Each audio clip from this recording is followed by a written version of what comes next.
पुदीना गरई मछली के तू देखा दा तू ठेंगा। लेला पुदीना तू लेला पुदीना गरई मछली के देखा दा तू ठेंगा।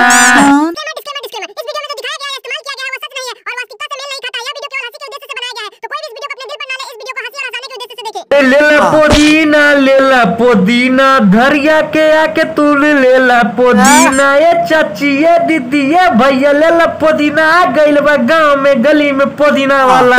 जी हाँ जी पवन जी का बात बा पुदीना बेचा तनी जी ठेला पर पुदीना बेचा तनी तो ठीक बा 2 मुठ्ठा पुदीना दे दी पवन जी।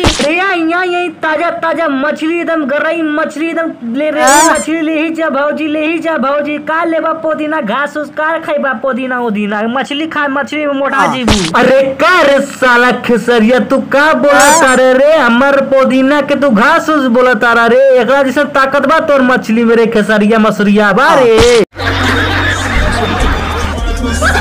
हो पवन खेसारी जी काहेला सारा भैंसा दरियल दोनों लड़ातानी जी दोनों के अलग अलग चीज बता बेची ना काहेला लड़ातानी जी दोनों के अलग अलग बा। का हो अक्षरा डार्लिंग देखा तारू नहीं मसूरिया केसरिया कैसे करता हमारा के घास घूस बोलता पुदीना के आरी मछली ताजा गरई बेचता ई दोगला मारा साला मुंह टूट जाए रे तो मसूरिया।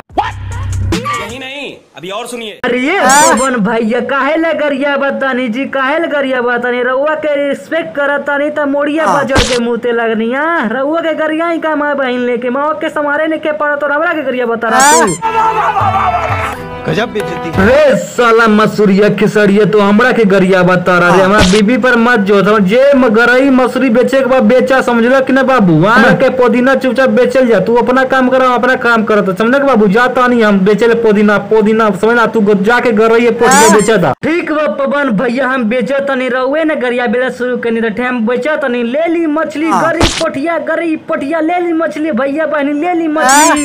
रे बबुआ खेसारी तू का फटल बात जैसन बेचा तारा रुखा ना हम देखा बात हम सुर में बेचा तानी सुर में हम कैसे बेचे नहीं पुदीना लेला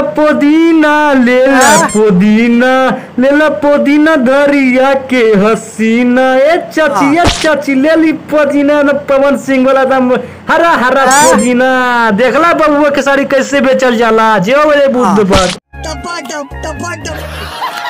The next day